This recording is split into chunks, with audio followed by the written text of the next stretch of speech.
Evangelho de Lucas, capítulo de número 15, versículo de número 8. Então eu quero falar hoje sobre valores perdidos, né? Esse é o título da mensagem hoje, e nós vamos estar estudando aqui uma parábola muito pequenininha.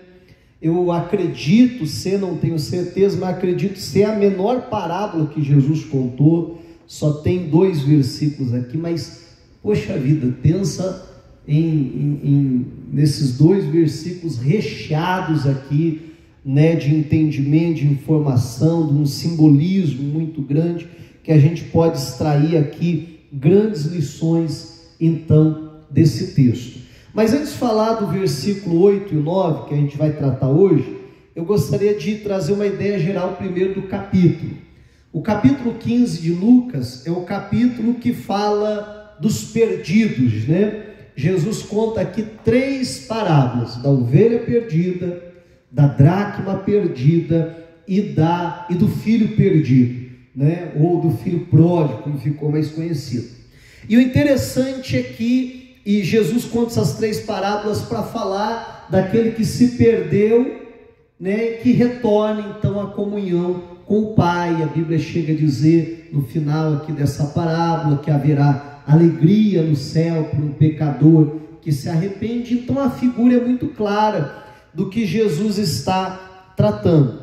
E é interessante que essas 3 parábolas aqui, nas 3 parábolas nós vemos que o resultado final é o mesmo, de recuperar aquilo que foi perdido. O que eu penso que é justamente Deus já sinalizando para nós que nós podemos recuperar aquilo que nós perdemos. Só há uma forma da gente não conseguir recuperar aquilo que a gente perde: é quando a gente simplesmente desiste. É quando a gente considera aquilo que a gente perdeu como no mundo industrial, né, no mundo comercial, muitas vezes é chamado de perda aceitável. Perdeu, mas a gente vai perder mesmo alguma coisa, então isso é uma perda aceitável, né? É assim mesmo. Às vezes até na guerra é utilizada essa expressão, né? Morreu tantos soldados, mas é uma perda aceitável. A gente sabia que a guerra ia perder soldados, né? Mas, então essa é a única forma da gente não conseguir recuperar aquilo que se perdeu. Mas se a gente fizer como esses 3 personagens aqui, se fizermos como eles fizeram, de não desistir daquilo que se perdeu, nós também podemos recuperar. Diga a glória a Deus. Amém? Bom, mas hoje eu não vou falar das 3 parábolas, mas apenas de uma delas, que é da dracma perdida. E essa é interessante porque Jesus fala de um valor, né? Uma dracma, que era uma moeda da época, que tinha um valor até significante, de um valor que foi perdido dentro de casa, dentro do lar. E quando eu falar a partir desse momento sobre valores perdidos, eu gostaria que você não pensasse, por mais que a parábola trabalhe em cima disso, mas que você não pensasse num valor monetário, amém? Mas sim valores que a gente poderia até chamar assim, valores cristãos, que às vezes, com o passar dos dias, vão se perdendo, e às vezes se perde isso dentro do lar, aquele companheirismo, aquele respeito que precisa haver entre os cônjuges, entre os pais e os filhos e os pais, e tantos outros valores aqui que, se eu fosse ficar tentando enumerá-los, a gente ia passar o dia inteiro aqui falando, né, de tantos valores que a gente podia dar exemplo, mas eu creio que você já está entendendo, né, perdendo certos valores. E o que é pior, pelo menos ao meu ver, é que às vezes esses valores cristãos que vão se perdendo, eles vão sendo substituídos por outros valores mundanos, que vão ocupando então o lugar desses valores que vão se perdendo. E a gente precisa entender o que a Bíblia nos chama a atenção para essa realidade de não perdermos, né? Ou no mínimo de recuperarmos aquilo que foi perdido. Bom, já dei toda uma explanação da onde a gente vai chegar, amém? Agora vamos caminhando para lá. Versículo 8, a Bíblia diz assim: ou qual a mulher que tendo 10 dracmas, se perder uma dracma, não acende a candeia e varre a casa e busca com diligência até achar? E achando-a, convoca as amigas e vizinhas, dizendo: alegrai-vos comigo, porque achei a dracma perdida. Como eu disse para vocês, eu não tenho certeza, mas acredito que essa é a menor parábola mais curtinha aqui que Jesus ele já contou, e é muito interessante. Então, como eu dizia, fala de perda de valores dentro do lar. Agora, a primeira coisa que me chama a atenção com relação a essa mulher, e eu penso que só por isso ela pôde recuperar aquilo que ela perdeu, é porque ela presta atenção naquilo que ela perdeu, e ela não foca tanto naquilo que ela ainda tem, mas ela diz: eu vou atrás daquilo que se perdeu. Porque quem sabe, muitos de nós no lugar dessa mulher diria mais ou menos assim: ah, mas ainda tem 9? Sim ou não? Né? E não é como muitas vezes nós agimos, seja sincero: ah, não, aquele ali se perdeu, aquele ali, né, eu perdi, mas a maioria ainda está aqui. É uma perda pequena, é uma perda aceitável. Vamos até, né, analisar no sentido de uma porcentagem, apenas 10%, ainda estou com 90%.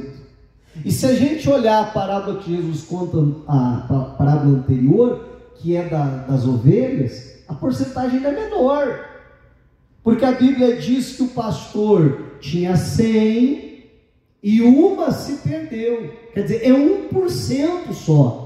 Mas o que o pastor faz? A Bíblia diz: deixa as 99 guardadinhas e vai atrás daquela que se perdeu. Amém? Né? Mas ele podia dizer: ah, mas eu ainda tenho 99, ou essa mulher podia dizer: ah, mas a grande maioria ainda está aqui. E o grande problema quando a gente age assim, é que daqui a pouco a gente vai dizer: ah, mas eu ainda tenho 8, e daqui a pouco: ah, mas eu ainda tenho 7, e daqui a pouco: ah, mas eu ainda tenho 6, e daqui a pouco, quando vai ver, não tem mais nenhum. Porque quando eu não vou buscar aquilo que eu perdi, a tendência é que aquilo que me levou a perder a primeira, vai me levar a perder a segunda, a terceira, a quarta, a quinta, a sexta, até a última. Mas é justamente essa busca que a mulher faz por aquela que se perdeu, que vai até impedir que ela venha perder mais. Amém? Amém. Que vai, talvez fique vago, mas daqui a pouco a gente entrar melhor no que ela faz para recuperar, né? Que é iluminar a casa, que é varrer a casa, vai impedir que ela tenha futuras perdas. Verdade, não é? Então, nós precisamos entender, como eu dizia, que essa parábola que Jesus nos conta aqui, meu irmão, está recheada de ensinamentos para nós. Só que o que me chama a atenção, além dessa questão dela simplesmente não ter aquilo como uma perda aceitável, dizer: não, eu vou buscar o valor que se perdeu, né? Além disso, é que ela precisa, eu penso que esse é o primeiro passo para que eu e você possamos recuperar valores perdidos, é fazer uma análise precisa daquilo que nós perdemos. Porque às vezes a gente não gosta de olhar para aquilo que a gente perdeu. Às vezes a gente não gosta de avaliar com clareza aquilo que a gente perdeu. Às vezes a gente perde uma oportunidade um exemplo apenas, e sabe o que a gente prefere fazer? Nem ficar analisando o que a gente perdeu. A gente diz, já perdeu mesmo, deixa para lá e vamos embora. E não é mais ou menos assim? E aí daqui a pouco perde uma dracma e a pessoa diz, mas agora já perdeu, agora deixa para lá e ainda tem 9, vamos focar nas 9. E isso é algo também muito prejudicial, porque nós precisamos avaliar com clareza aquilo que nós perdemos, avaliar com clareza, sabe, a nossa real situação. Avaliarmos com clareza, meu irmão, como é que anda o nosso casamento, avaliarmos com clareza como é que anda a criação dos nossos filhos, avaliarmos com clareza como é que está o nosso estado espiritual e assim por diante, e até ver nesses aspectos aquilo que perdemos, aquilo que já fomos um dia e quem sabe já não estamos mais sendo. Entende o que eu quero dizer com isso? Porque, meu irmão, às vezes você conversa com um casal e aí você pergunta para um assim, né? Enquanto o marido pergunta para ele, e aí, irmão, como é que está o casamento? Pastor, está uma bênção. Aí passa uma meia hora, você encontra a esposa e diz, e aí, irmão, como é que está o casamento? Pastor do céu, não sei como é que a gente está junto ainda, porque tá o satanás, meu. Tá feio o negócio. E um está dizendo, pastor, meu casamento está o céu. O outro está dizendo, pastor, meu casamento está o inferno. Né? E me parece que os dois estão com um problema de saber avaliar bem a situação. Porque às vezes um começa a avaliar e a pessoa ela foca tanto, né, nos pontos positivos, que ela simplesmente ignora o que precisa mudar, o que precisa melhorar, ignora aquilo que se perdeu. Você entende, em nome de Jesus? E outro, meu irmão, às vezes foca tanto naquilo que não tem mais, naquilo que se perdeu, nos pontos negativos, que não consegue sequer acreditar que pode recuperar aquilo, ou acreditar que pode mudar aquela situação. Então nós precisamos analisar com clareza a situação. Eu acho interessante, o Efraim, ele tem um filho, e ele coloca o nome do filho dele, está lá em 1 Crônicas, capítulo 7, de Berias. E aí ele diz assim, né? Ele explicando porque que ele deu esse nome, ele diz, ou melhor, a Bíblia diz, porque as coisas iam mal na sua casa. A Bíblia fala dos filhos de Efraim, que foram mortos, e que foram mortos porque haviam ido a Gate para roubar o gado de lá. Então eles foram pegos e foram mortos tentando roubar, né? Então assim, uma morte já não é nada agradável. Agora as circunstâncias da morte, que já é algo trágico, é ainda pior, é ainda mais vergonhoso. Aquele homem então, ele entra numa espécie de uma depressão, de um luto muito profundo, que a Bíblia diz que os seus irmãos se reúnem e vão até a casa dele para consolá-lo. Há todo um movimento familiar, há toda uma organização familiar para tentar tirar o irmão daquela situação. Amém? E eles vão lá então para tirar o irmão daquela situação, e ele, né, se sente consolado. A Bíblia diz que é nessa circunstância que ele tem relação com a sua esposa engravida, e quando seu filho nasce, ele dá o nome de Berias, porque as coisas iam mal na sua casa. Eu acho isso interessante porque esse homem, ele avalia a situação e ele diz, as coisas não estão bem aqui em casa. Amém? Agora, eu fico pensando que, meu irmão, hoje em dia, né, por conta da pandemia e tal, nem tanto mais, né, se perdeu um pouco esse costume, até por conta do cuidado, do zelo e tal, mas se você puxar na memória um tempo atrás, né, acontecia muito isso. Nascia uma criança, o que você falava? Né? A gente tem que visitar. Eu lembro da minha esposa falando isso várias vezes. A gente tem que visitar, porque o neném da fulana nasceu. Não era assim? né? E antigamente, meu irmão, ainda muito mais isso.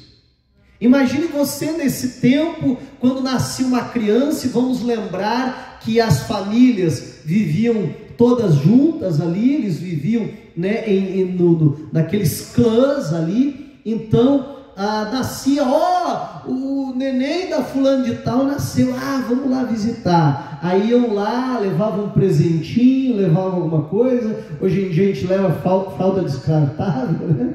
Naquela época não tinha, então levava alguma coisa. E aí eu fico imaginando isso chegando lá e dizendo assim: como que é o nome do bebê? O que eles tinham que falar? É Berias. Nossa, que nome estranho. Por que é esse nome? Porque as coisas vão mal. Então você perceba que todo mundo ali, né, até por conta do nome, sabia da situação que estava a casa. Quem não conhecia a história familiar, através até disso ficava conhecido. E hoje em dia, porque as pessoas são tão ligadas à questão da aparência, querer demonstrar, sabe, assim, uma perfeição que não existe, uma perfeição inalcançável, né? As pessoas, quando tem algum problema familiar, a pessoa faz de tudo para esconder. Ninguém pode ficar sabendo, não é assim?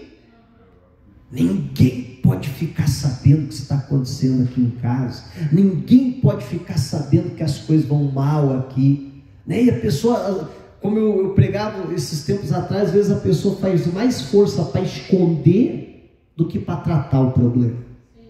A pessoa gasta mais energia para que ninguém fique sabendo daquilo do que energia gasta para resolver aquela situação.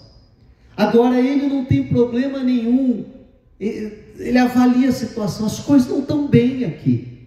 Sabe, tem momento que a gente precisa ser sincero com a gente mesmo, avaliar com precisão, sabe? E se for o caso, dizer: poxa vida, olha, as coisas não estão bem. O marido chegar para a esposa chegar para o marido e dizer: meu amor, a gente precisa conversar porque a coisa não está bem entre a gente. Agora eu conheço muitos casais, né? Eu lembro de um aconselhamento que chegou uma irmã e falou assim: pastor, olha, meu casamento está assim, está desse jeito, eu me sinto dessa forma, eu me sinto dessa maneira, olha, está acontecendo isso, e meu marido toma essa atitude, aquilo me fere tanto e tal. E ela foi falando, e eu lembro que eu disse para ela assim: irmã, a senhora já falou isso para o seu marido? Não, pastor, eu nunca falei. Eu falei: mano, então vai lá e fala isso para ele. Está vendo tudo isso que a senhora falou para mim? A forma que a senhora se sente, a maneira que isso lhe fere, machuca, etc. Fala tudo isso para ele. E aí, foi o único conselho que eu dei. Foi a única coisa que eu falei. Posso estar equivocado, mas se eu não me engano, eu não fiz nenhuma oração por ela. E aí, passados uns 2, 3 dias, ela veio e falou assim: pastor do céu, eu queria agradecer ao senhor, porque eu sentei com meu marido, eu tive uma conversa com ele, eu expus o meu coração, a maneira que eu me sentia, isso e aquilo. Pastor, ele pediu perdão, ele chorou, ele falou de algumas coisas também que não estava bem em mim. Eu também pedi perdão para ele, a gente chorou, a gente se reconciliou. Pastor, nosso casamento nunca teve melhor.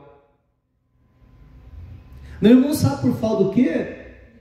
De conversa, de diálogo, de chegar um para o outro e sentar e dizer: olha, a gente precisa conversar, porque as coisas não estão bem aqui em casa. Amém? E tem certas coisas que a gente precisa colocar no lugar.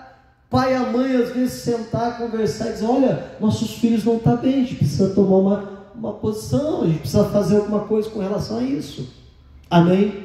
Né? Então, meu irmão, há necessidade de se avaliar a situação e se avaliar com clareza, né? A não ser esse caso que eu conheço, meu irmão, eu conheço vários casais que têm problema simplesmente porque não conversam, porque um não tem dificuldade de chegar para o outro e se abrir e falar, né? E a gente precisa então primeiro lugar, como eu estou falando, a gente fazer uma avaliação precisa, então, da situação, do estado, de como as coisas estão. E essa mulher, me parece que ela faz isso. E quando ela consegue analisar, então agora ela vai se dispor a um conserto, se dispor a fazer algo para mudar aquela situação.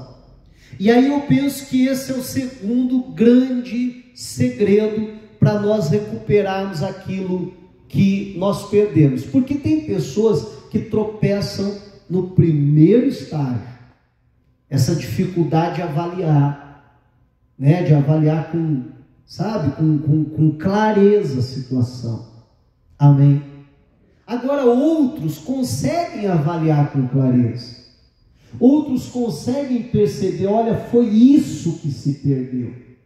O que se perdeu no nosso casamento foi o respeito. O que se perdeu no nosso casamento foi a admiração. Aquela admiração que um tinha para com o outro, aquilo ali sumiu, aquilo ali desapareceu. Aquele amor que havia, aquilo sumiu, aquilo desapareceu, né? E assim por diante. E a pessoa às vezes consegue avaliar com clareza. Olha, o que aconteceu foi isso aqui. Mas aí o que falta é dar o segundo passo, a disposição para mudar. Porque muitas vezes quando a pessoa avalia a situação, ela vai ver que tem situações que aquilo ali já vem de anos. Que aquilo ali, meu irmão, é decorrência de anos de negligência. Ou de anos de um comportamento errado. Você está entendendo o que eu estou falando? É uma situação que já se prolonga há muito tempo. Esses dias atrás eu conversava com um casal, e aí eles começaram a contar, né, a história, não deles, mas de um terceiro casal que eles estavam ajudando.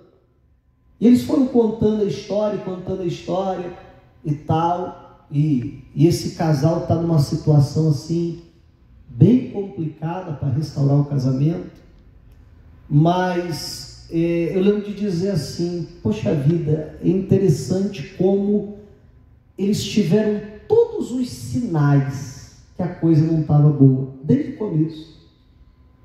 Desde a época do namoro, eles tiveram todos os sinais que ia dar errado. Eles tiveram todos os sinais que a coisa não estava indo para o lado certo. E em vez de eles tratarem essas coisas já no namoro, no noivado, para que, né, o casamento viesse a andar, não, aquilo não foi tratado em tempo nenhum, nem no namoro, nem no noivado, e se casaram com esses problemas, e esses problemas do casamento só foram aumentando a ponto de chegar na situação que se encontra hoje. Então, às vezes, eu estou pegando porque essa história está muito recente na minha memória, e às vezes um casal desse olha para o seu casamento e consegue identificar os problemas, mas a pessoa diz assim, poxa vida, mas sempre foi assim, você está entendendo? Mas sempre foi assim, mas sempre teve esses problemas. Essa nossa falta de comunicação, o exemplo, não é de hoje. Essa nossa falta de comunicação é desde o tempo do nosso namoro. Mas, aí por conta disso, então, logicamente, vai dar trabalho? Vai, meu irmão.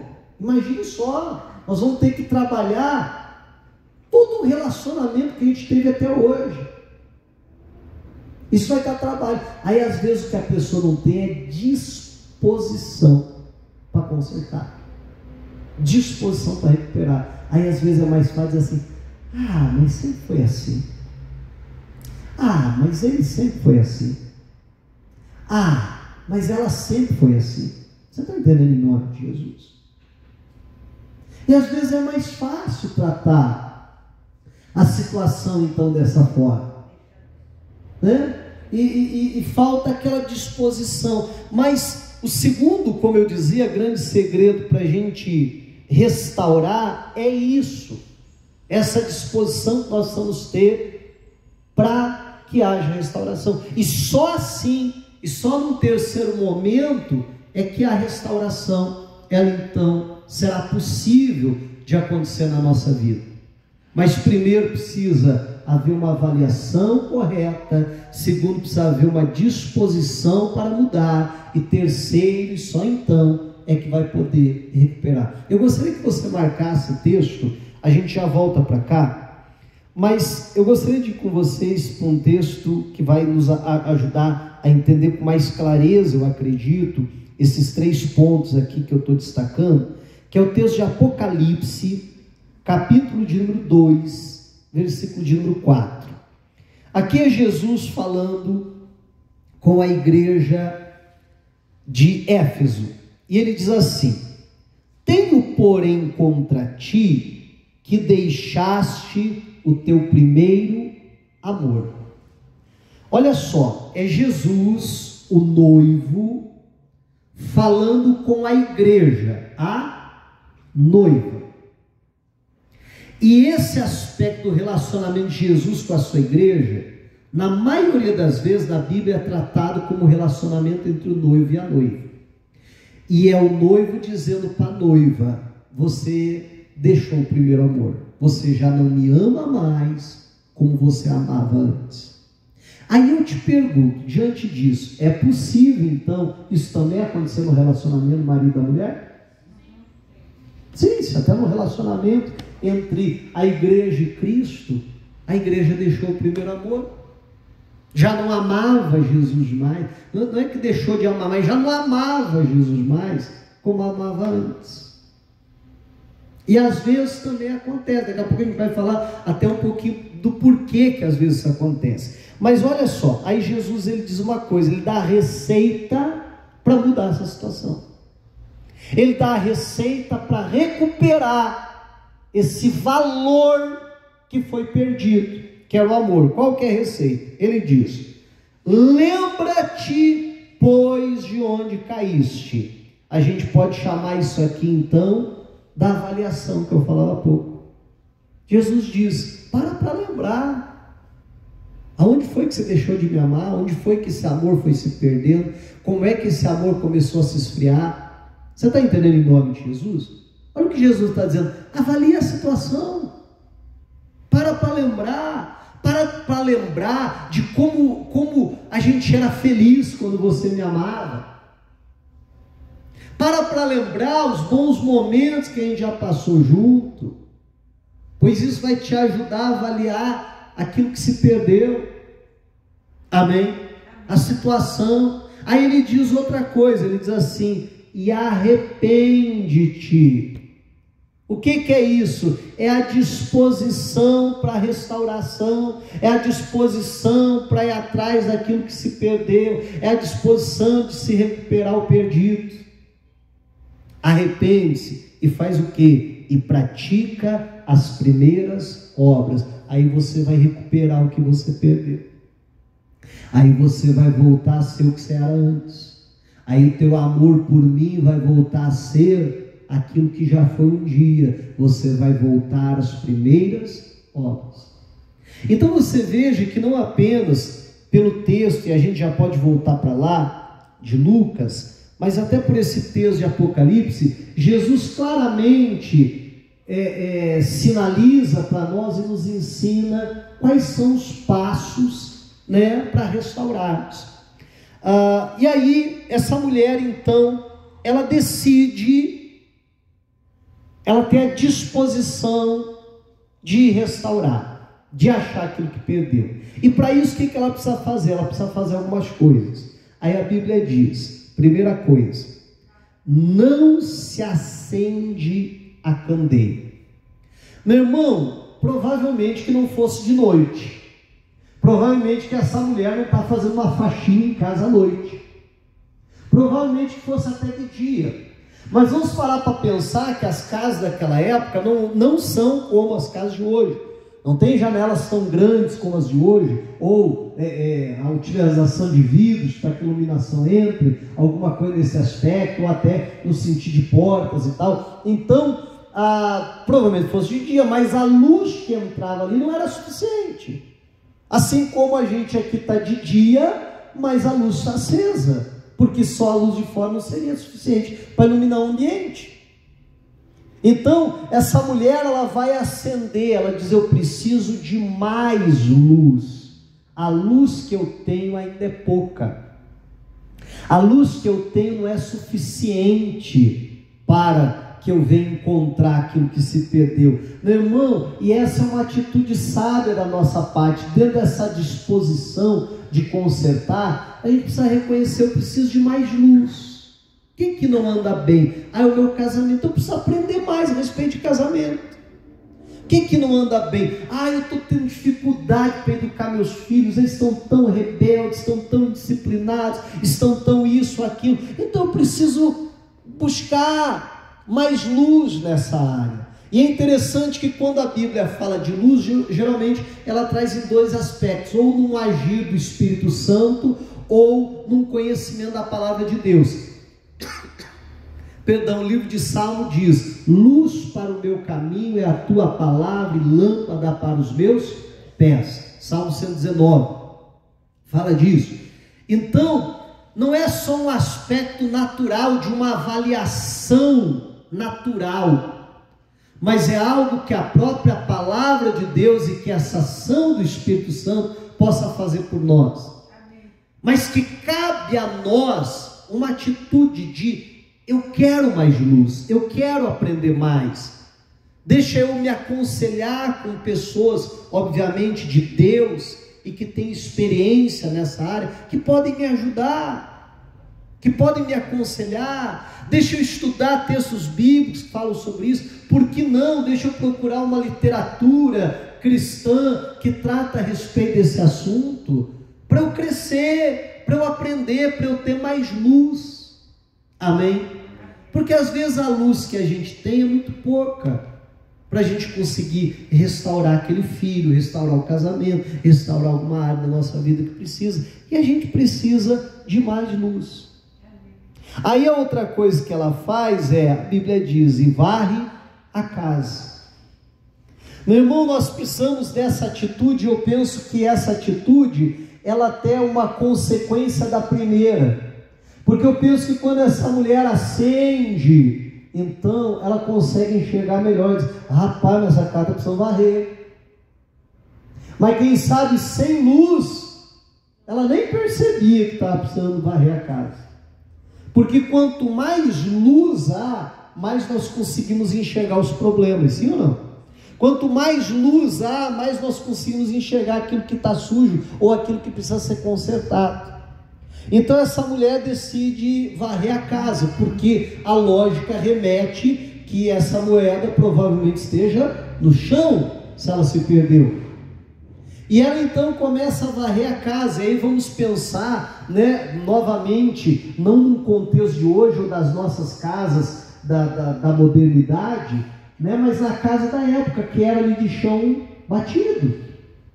Daquelas casas da época que a vedação da casa, no sentido de portas e janelas, quem sabe não fossem tão eficientes quanto as nossas, e entrava então poeira, sujeira, graveto, folha, e sujeira mesmo. Naquele entra e sai de dentro de casa, pisando lá fora em sujeira e trazendo isso para dentro de casa, não é assim? Então havia sujeira na casa, então ela pega uma vassoura e começa a varrer. E o que é varrer? É tirar a sujeira. E é aí que ela encontra a dracma. Então perceba que aquela dracma estava no meio de onde? Da sujeira. Mas quando ela começa a remover aquela sujeira, aquela poeira, ela encontra então a dracma que estava escondida debaixo de tudo aquilo. E isso é outra grande lição, então, que nós precisamos ter, é começar a tirar todo o entulho da nossa vida. É começar a tirar toda a sujeira, é começar a tirar tudo aquilo que não presta. Eu não sei se na tua casa tem a chamada salinha da bagunça, mas toda igreja tem uma. Se na tua casa não tem, provavelmente tem. Às vezes a gente dá outro nome, dispensa, né? Ou qualquer outro cantinho lá. Sabe aquele cantinho onde se entulha tudo lá? Né? É aquele lá. Quase toda casa tem, né?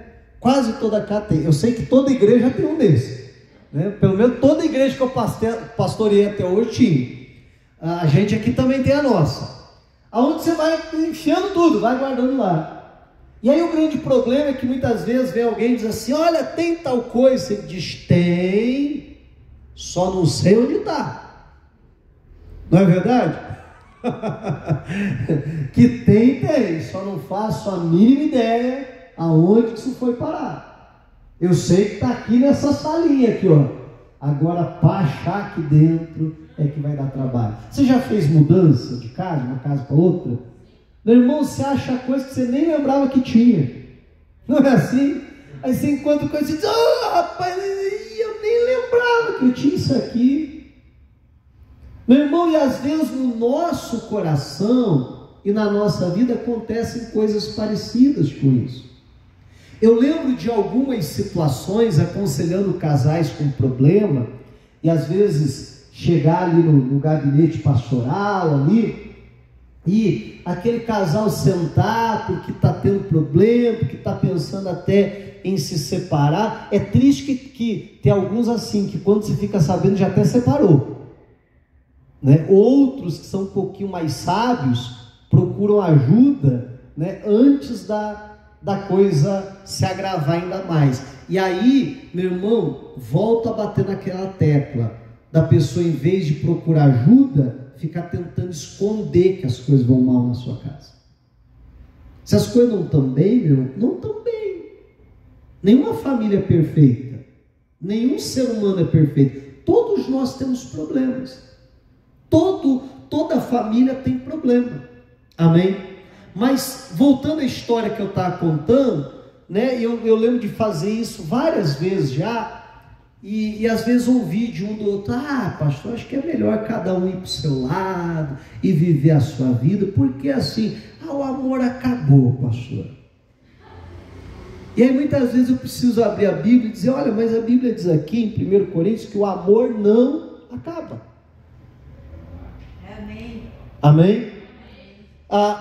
Um grande problema é que muitos casamentos são edificados em cima da atração física, muitos casamentos são edificados em cima de algum interesse. Eu já ouvi de várias pessoas dizendo assim: pastor, eu sofria muito em casa, então eu casei para sair de casa. Eu já ouvi isso de várias senhoras já, né?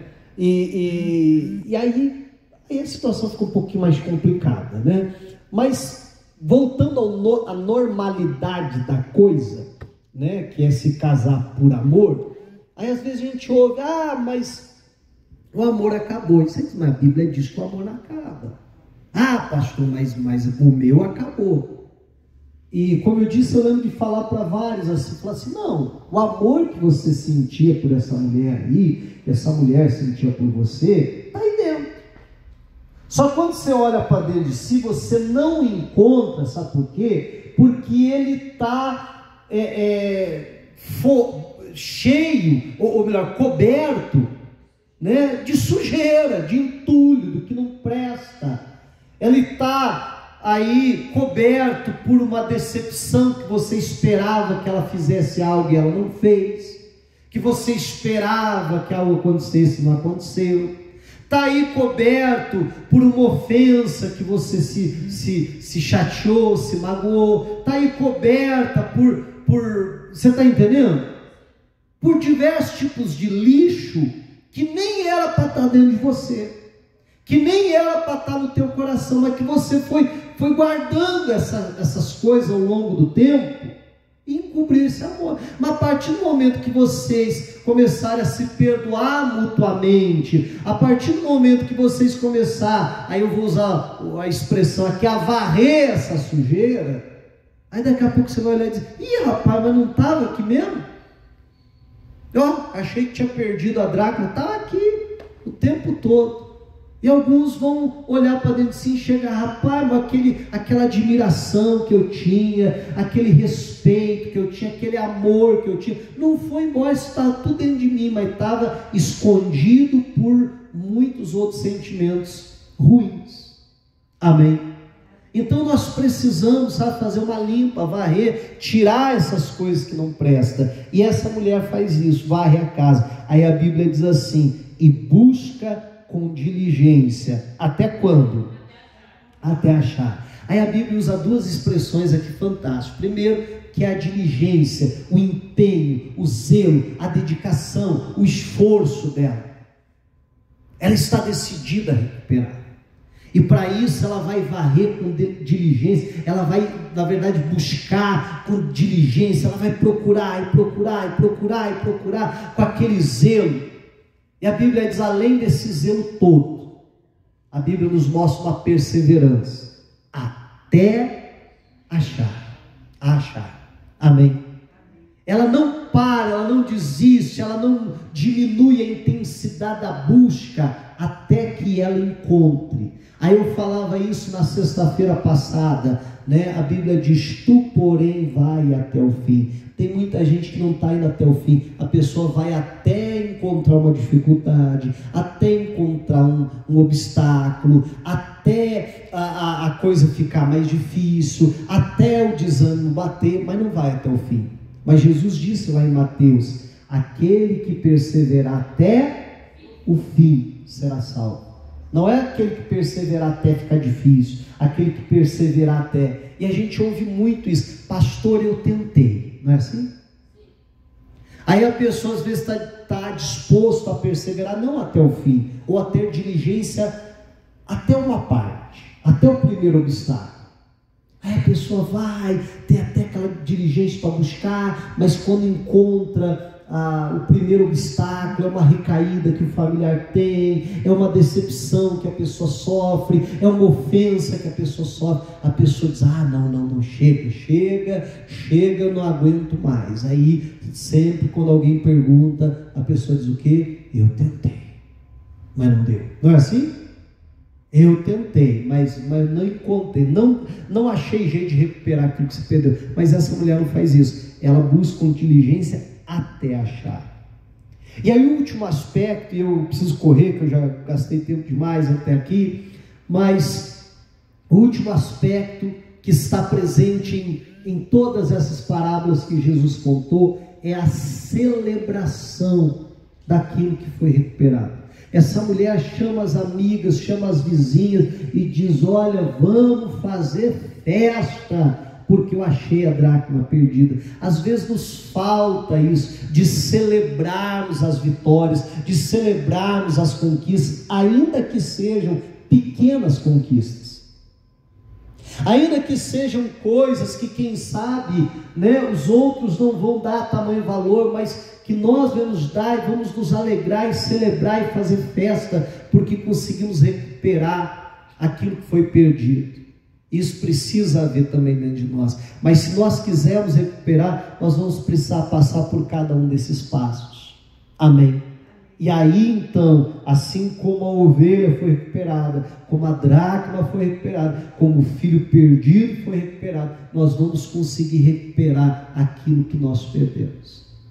E a grande verdade é que, se a gente for bem sincero com a gente mesmo, se a gente, o primeiro passo, né, se avaliar com precisão, a gente vai ver que muita coisa se perdeu. Amém? E que muita coisa precisa ser restaurada. Mas precisa haver em nós essa disposição, essa disponibilidade de querer, não, eu quero restaurar. Porque a grande verdade é que, se a gente não quer, aí fica difícil, né? Aí fica difícil. Mas se a gente quer, tiver essa diligência, for até o fim, aprender esses passos que nós tratamos aqui, eu não vou recapitular tudo, mas se nós fizermos essas coisas, então nós vamos também, como essa mulher, poder não só recuperar, mas poder fazer festa pela recuperação. Amém? Poder celebrar aqueles valores que nós conseguimos trazer de volta para o nosso lar, em nome de Jesus, e que possamos viver isso. Diga a glória a Deus e vamos aplaudir o Senhor Jesus. Aleluia.